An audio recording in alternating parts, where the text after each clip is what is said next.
जल्दी अडानी की तरफ से खबर आवेगी कि उन्होंने एक कंपनी घेर दिया झाड़ मूली के नाम पे और वहाँ में कुछ नया आइटम बेचेंगे कोई। देखिए, अडानी और अंबानी को तो देश भेज दिया। जिस समय बसपा सुप्रीमो शासनकाल था, बसपा सुप्रीमो मायावती का शासनकाल था, तो यही अडानी अंबानी थे कि इनके पेट्रोल पंप पर बुलडोजर चलता था। लोग बाग कहते हैं ना कि बाबा बुलडोजर, बाबा बुलडोजर। लोग बाग जानते नहीं बहन जी का बुलडोजर पहले चल चुका है। बहन जी के बुलडोजर के आगे अडानी अंबानी नतमस्तक हो जाते थे, क्योंकि कभी भी बसपा सुप्रीमो मायावती ने जमाखोरों को और जमाखोरी को कभी बर्दाश्त नहीं किया। अधिकारी आज जो ये नाच रहे हैं, इनकी जो वीडियोज वायरल हो रही है और लोगों के बीच में घरों में जाकर के धमकाते फिर रहे हैं, बसपा सुप्रीमो मायावती का शासनकाल होता तो नाचते नहीं कांपते नजर आते। गणेश महाराज कह लो या गणेश कुमार की भी चर्चा कर लो, कोई बात नहीं। अंदर से आवाज तो वही आ रही है गणेश महाराज कहना चाहता था, वो गणेश महाराज निकल गया मुझ से, तो ये वहां पर टिके हुए हैं। अगर गणेश महाराज की कृपा रहेगी तो भाजपा की सरकार बनेगी। अब बहुत सारे लोग इसे गणेश महाराज समझ रहे हैं, तो भाई इसमें मेरी गलती नहीं है।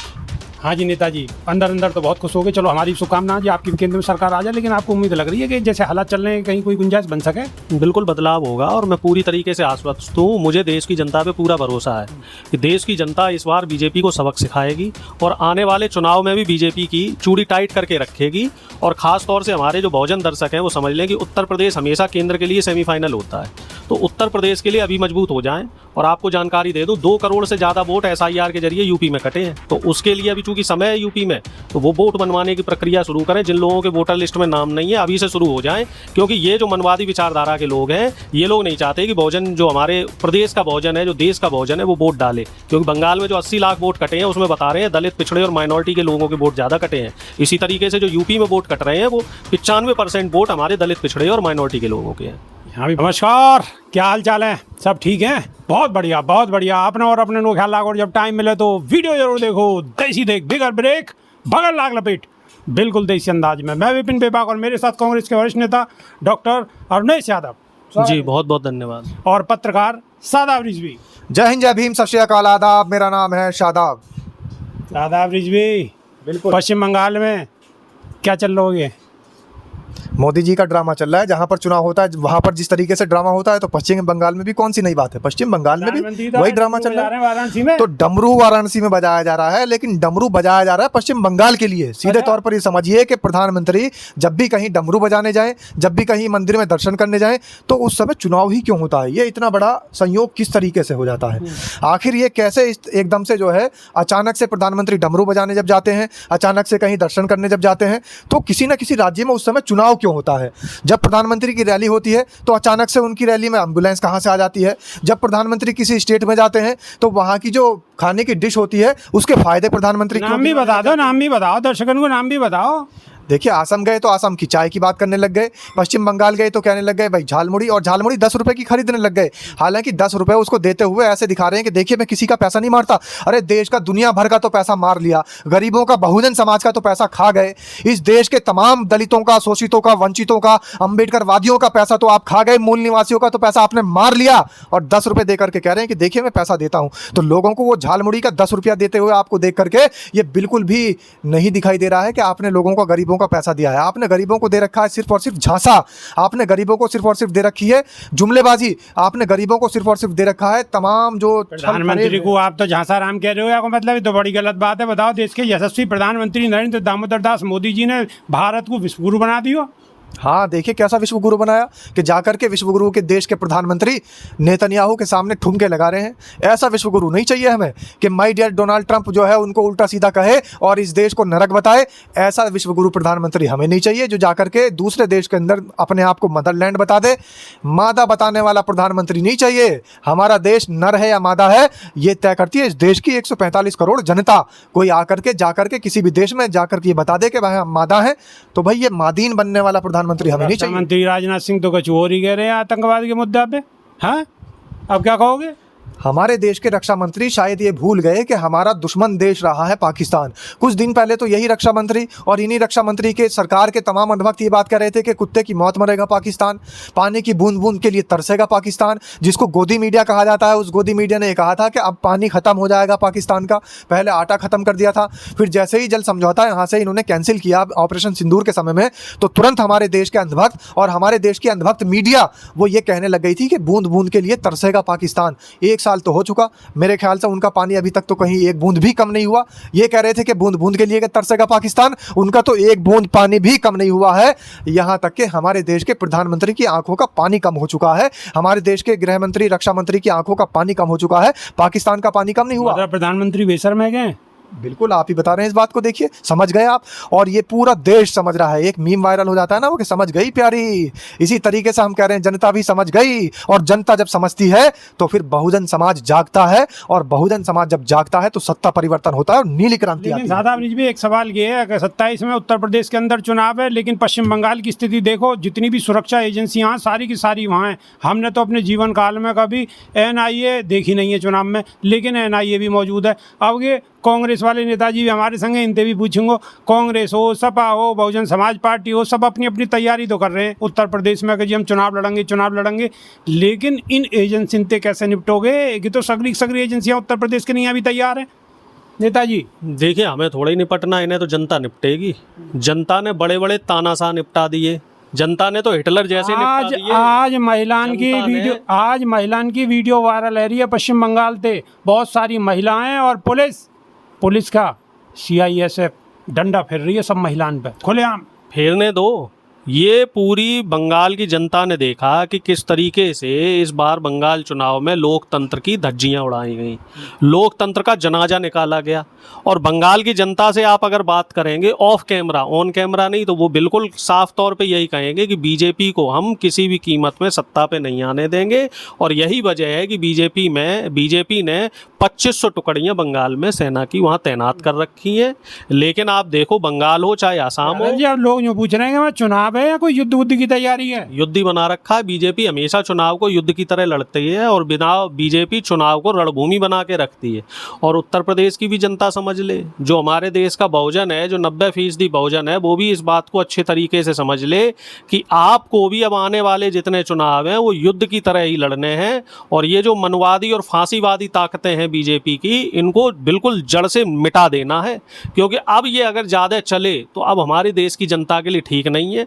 बंगाल चुनाव में देखो किस तरीके से बहन बेटियों को सेना के द्वारा पिटवाया जा रहा है, बंगाल में बुजुर्गों को चुनाव नहीं देने दिया जा रहा है। नेताजी सवाल कर रहे हैं पत्रकार। नेताजी, आप ये तो बताएं कि आपके नेता राहुल गांधी बसपा सुप्रीमो मायावती की तारीफ करते नजर आ रहे हैं। वो कह रहे हैं कि भाई बहुत मजबूत जो है मुख्यमंत्री रही है मायावती जी। आप एक बात समझो कि जब बहन जी का शासनकाल रहा, उत्तर प्रदेश की हम बात करें, तो कभी भी ना तो पुलिस का दुरुपयोग हुआ, ना सेना का दुरुपयोग हुआ, और ना आम जनता को कभी परेशान किया गया।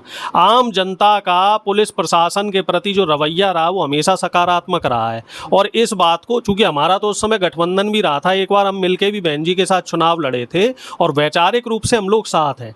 भले ही हमारे कुछ राजनीतिक मतभेद हों, लेकिन हमारी जो वैचारिकी है वो देश की जनता के प्रति है, देश के संविधान के प्रति है। और राहुल गांधी जी सहित प्रियंका गांधी जी भी और सोनिया जी भी व्यक्तिगत रूप से बहन मायावती जी का बहुत सम्मान करते हैं। मान्यवर कांशीराम जी की आइडियोलॉजी पर ही राहुल गांधी जी चलते हैं। राहुल गांधी जी मान्यवर कांशीराम साहब को अपना गुरु मानते हैं। ये बात हमारे बहुजन दर्शकों को नहीं पता होगी।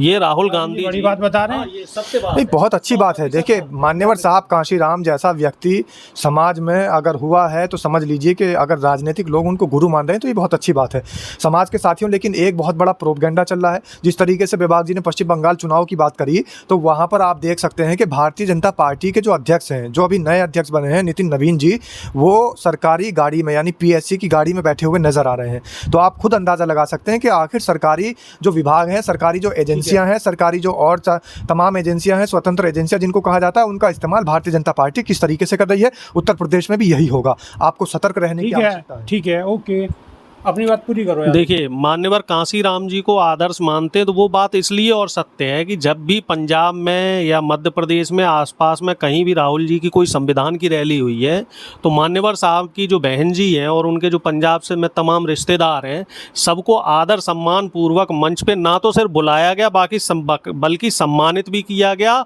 और उनकी सभी ज़रूरतों का ख्याल राहुल गांधी जी व्यक्तिगत रूप से रखते हैं। इस बात को जो मान्यवर कांशीराम जी हैं, उनकी बहन ने भी कहा है, उनकी बहन के जब इंटरव्यू हुए तो उन्होंने कहा है कि राहुल गांधी जी मुझे अपनी जो है बड़ी बहन और माँ की तरह सम्मान देते हैं, और मान्यवर के बारे में ज़्यादा से ज़्यादा जो उनकी व्यक्तिगत मुलाकातें हुई तो उनके बारे में ज़्यादा से ज़्यादा जानने की, समझने की, उनकी जीवन शैली को और उनके विचारों को उनके बहन के जरिए समझने की कोशिश भी करी है। बिल्कुल, तो बड़ी बात कही है जी।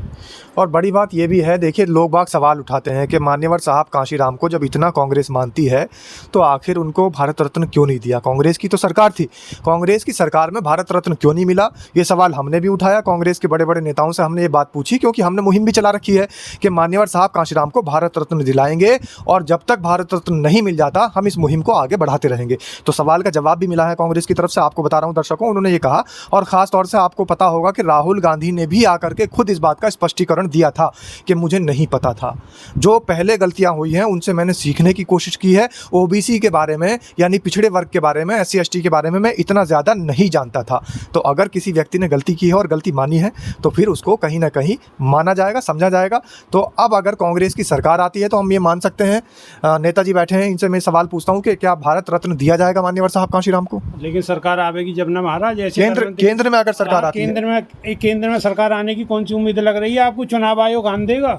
देखिए सरकारें सब जगह बदलती हैं, जब ये तो कुछ भी नहीं है। अभी भाई साहब ने कहा था, नेताजी ने, कि हिटलर शाही खत्म हो गई, और बड़े बड़े जो इस देश के अंदर ऐसे नेता हुए हैं जिन्होंने तानाशाही की है वो खत्म हो गए।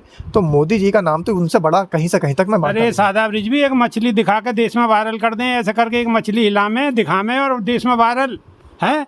वो झाड़ मूली है जन, कौन सी मूली है जन, क्या है, उसे तन्ने 10 रुपए की बेचें और 10 रुपए की प्रधानमंत्री खरीदें और पूरे देश में गर्दाबाद। बस वही पे चर्चा, जैसे महंगाई खत्म है गई, बेरोजगारी खत्म है गई, और किसानन की आमदनी दुगनी है गई, 100 करोड़ नौकरी मिल गई, 2 करोड़ नौकरी मिल गई। विभाग जी, प्रधानमंत्री अब समझ गए। पहले जो है जनता के बीच में रहती थी कि भाई दे दी कैप्सूल, दे दिया, ये एक प्रचलित थी कहानी गांव देहात में कि भाई दे दिया कैप्सूल, गोली दे दी। तो गोली, कैप्सूल, लैमचूस, लॉलीपॉप ये पुरानी हो गई। अब प्रधानमंत्री ने सोचा 10 रुपये खर्च करने हैं लॉलीपॉप पे, 10 रुपये खर्च करने हैं सब जगह।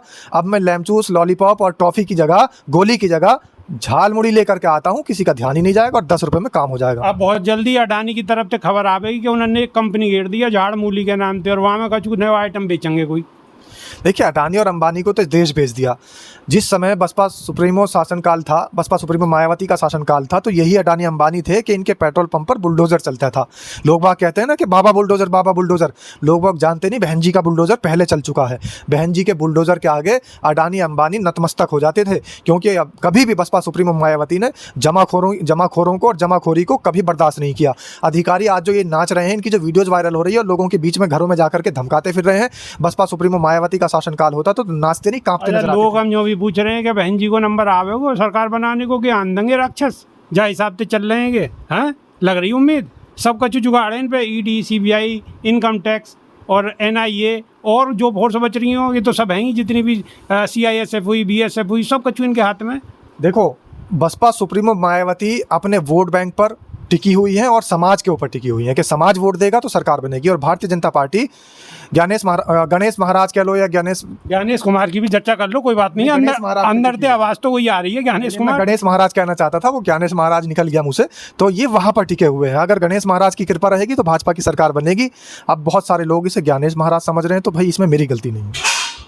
हाँ जी नेताजी, अंदर अंदर तो बहुत खुश हो गए। चलो हमारी शुभकामना जी, आपकी भी केंद्र में सरकार आ जाए, लेकिन आपको उम्मीद लग रही है कि जैसे हालात चल रहे हैं कहीं कोई गुंजाइश बन सके? बिल्कुल बदलाव होगा और मैं पूरी तरीके से आश्वस्त हूँ। मुझे देश की जनता पे पूरा भरोसा है कि देश की जनता इस बार बीजेपी को सबक सिखाएगी और आने वाले चुनाव में भी बीजेपी की चूड़ी टाइट करके रखेगी। और ख़ास तौर से हमारे जो बहुजन दर्शक हैं वो समझ लें कि उत्तर प्रदेश हमेशा केंद्र के लिए सेमीफाइनल होता है, तो उत्तर प्रदेश के लिए अभी मजबूत हो जाएं। और आपको जानकारी दे दूं, 2 करोड़ से ज़्यादा वोट SIR के जरिए यूपी में कटे हैं, तो उसके लिए अभी चूँकि समय है यूपी में, तो वो वोट बनवाने की प्रक्रिया शुरू करें। जिन लोगों के वोटर लिस्ट में नाम नहीं है अभी से शुरू हो जाएं, क्योंकि ये जो मनवादी विचारधारा के लोग हैं, ये लोग नहीं चाहते कि बहुजन, जो हमारे प्रदेश का बहुजन है, जो देश का बहुजन है, वो वोट डाले। क्योंकि बंगाल में जो 80 लाख वोट कटे हैं उसमें बता रहे हैं दलित, पिछड़े और माइनॉरिटी के लोगों के वोट ज़्यादा कटे हैं। इसी तरीके से जो यूपी में वोट कट रहे हैं वो 95% वोट हमारे दलित, पिछड़े और माइनॉरिटी के लोगों के हैं। यहाँ भी वोट कट रहे हैं, वहाँ भी वोट कट रहे हैं, फिर सब दावा ठोक रहे हैं कि जी सरकार हम बनाएंगे। अब कैसे बनेगी हमारी समझ में तो आ नहीं रही है। अगर आपकी समझ में आ रही हो तो आपके हाथ में फ़ोन है और फ़ोन में बटन है, वह बटन को दबाते रहो और ठोकते रहो, दूसरे के फ़ोन तक पहुँचा दो। नई वीडियो में फिर रूबरू होंगे, जब तक कि नहीं देसी देख बगैर ब्रेक बगैर लाग लपेट, बिल्कुल देसी अंदाज में। बहुत बहुत धन्यवाद जी, शुक्रिया। समाज के साथियों, सीधे तौर पर कांग्रेस के नेता ने और बेबाक जी ने आपको एक संदेश दिया है कि अगर वोट, कौन सा संदेश दिया है? बाबा साहब भीमराव अंबेडकर वाला संदेश। बाबा साहब भीमराव अंबेडकर ने कहा था कि अगर वोट बेचा तो बेटी बेची, अगर वोट कटा तो बेटी खो दी। तो खोना नहीं है, अपने बच्चे जैसे वोट को खोना नहीं है, सतर्क रहना है। और सतर्क रहने के लिए कमेंट में जय भीम लिखना है। जय बहुत भीम। बहुत धन्यवाद। जय भीम, जय संविधान, जय विज्ञान।